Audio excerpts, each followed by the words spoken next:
welcome back to my channel. Today I bring you April's wrap-up.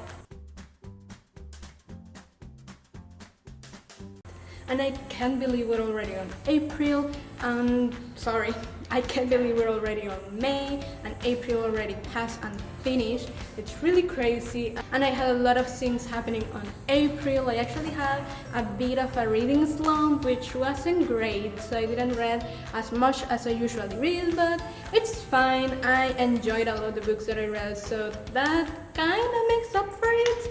And still, I have some books to talk to you about, so I'm gonna get right to that. The first book I read this last month actually was Tower of Dawn, which is the 6th book in the Throne of Glass series by Sarah J. Maas.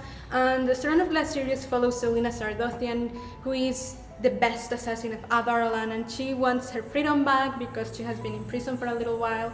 And to gain her freedom, she competes in the King's competition, where she can gain her freedom eventually if she becomes the King's assassin, which is very prestigious.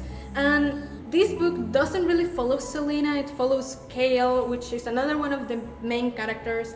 And I was very nervous about this because I have had a love-hate relationship with Kale for a very long time now. I really appreciated his character in the first books, and then I started to want to suck him in the face. So you can see how I was very nervous about having a book where he was the main character basically. But I actually appreciate what Maas did with his character development. We are seeing him deal with a lot of things that he needed to deal with. He went through a lot of things in the last couple books, and he needed to deal with that because his whole world changed and shattered, and he needed to find his footing again. And he's also dealing with physical rehab because he got injured and he needed to heal.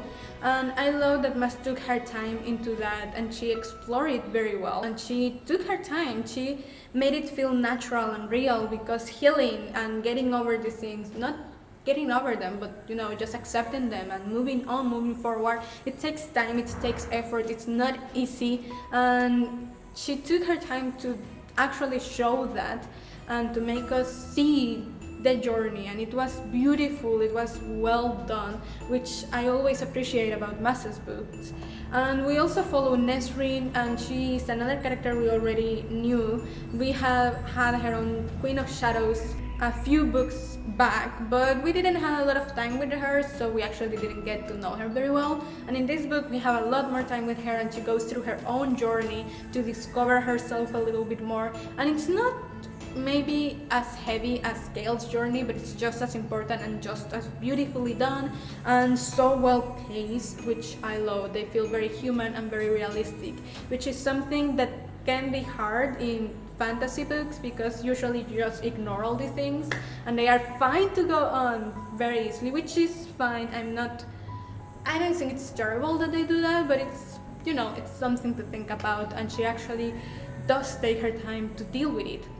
And also I really love that the books are connecting all the little dots that we have had spread about the books throughout the books, and we have all these little dots and little details that we may have not completely understood at the beginning, but now we understand the importance, and we are seeing how important they were and why they were there, which I really love because it shows that it's actually well plotted and well thought out, which it's very important in a series that has 7 books. And so far I don't find one single thing that it's left in the air that you don't know why it was done, but everything connects, and I love that. I love all the very important things that they are learning that are gonna be important for the next books, and we get a lot of plot progressing ideas and discoveries and things that we are finding out that are really, really important. So it's not a book that is just there, because if the book had been shorter, it will have felt rushed and forced and not well thought, and it will have taken from the beauty that the story takes and the beauty of Kale's journey through the book, which I really appreciated and I really loved. As is the fact that I actually felt like this book was one book and not 2 books, but it was one book, and it felt very concise. It felt as if it was a whole, that I read a whole, and I really, really love that. And because I felt like I had read 2 books in the last book by Sarah J. Maas, which I didn't enjoy particularly.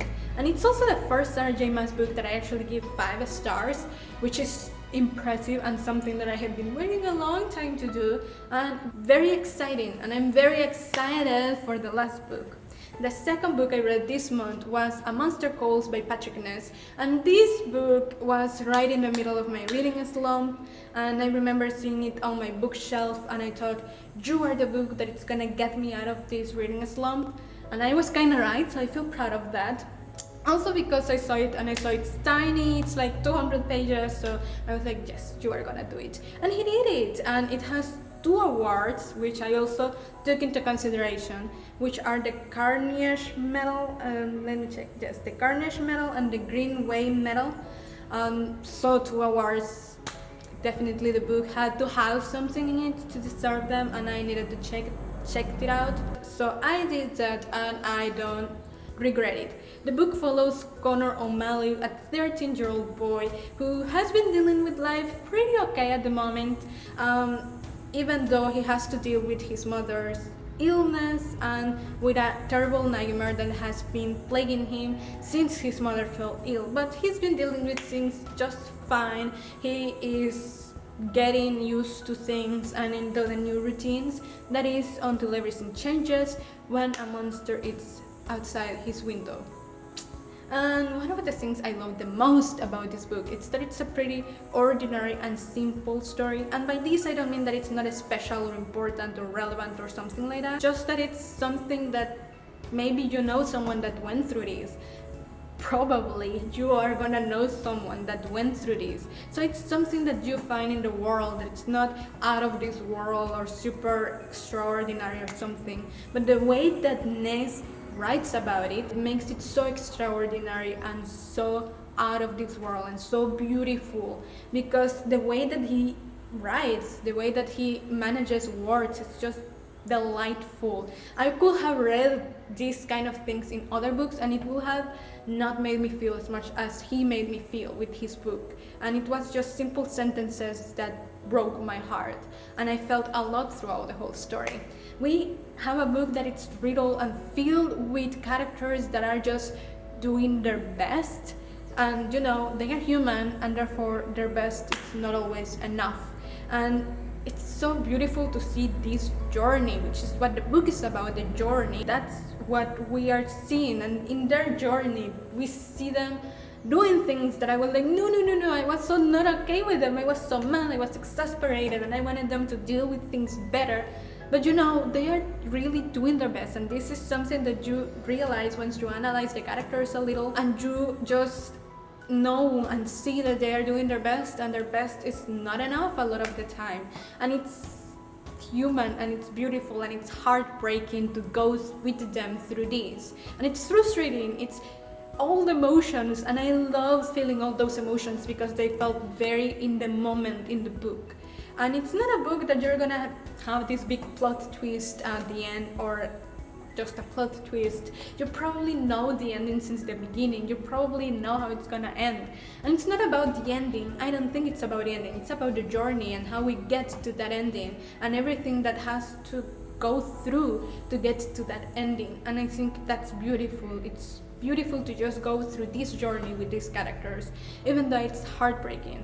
And another thing I truly loved about the book, it's a little detail that makes it really more special, and it's Ness wrote this book after the passing of Siobhan Dowd, who is actually the one that conceived the idea of the book. He was asked to write the book that she had thought about, that she had the idea for at the end of her days, and he wrote a book that she would have liked to read. And I think that's so special and so beautiful, and he did a great job with that. I loved the book with all my heart, and I gave it 5 stars, to surprise of no one. And the last book I read this month, well, last month actually, was The Mute Swan by Cameron Jace, and I'm not gonna talk about this book a lot because I already made a review for the book that I'm gonna leave the link down here and up here. I think it's here that's gonna appear, but you know, in the links, so you can go check that out and see a very in-depth review about the book. And all I'm gonna say about it is that it follows John Saylor, who is investigating the murder of Hannah, and this murder is riddled with clues and allusions to two very old and very mysterious organizations that have been feuding since the beginning. And if he doesn't solve this murder and why it was committed fast, something worse can happen. And it's a thriller, it's dark, and it's really fun to read. It's a novella for a new series that Jace is working on and that we are gonna have pretty soon. And it's fun, it's fast, and it's really good, and I loved it. I had a lot of fun, especially because I got to do an arc review, which is something I always wanted to do, so it was a dream come true in that regard, and I had a lot of fun doing this and going through this experience as well. I gave the book 5 stars, and yeah. So those are the books I read the month of April. I had a lot of fun. I had some great reads actually, even though I had that pesky little reading slump. But I had a lot of fun, and I hope you can find something new to read here, or if you read some of these books before, leave them below in the comments what you thought about them, and we can chat, or what books you read this month. I would love to know as well. If you like the video, leave it a big thumbs up, and I'll see you next week. Bye!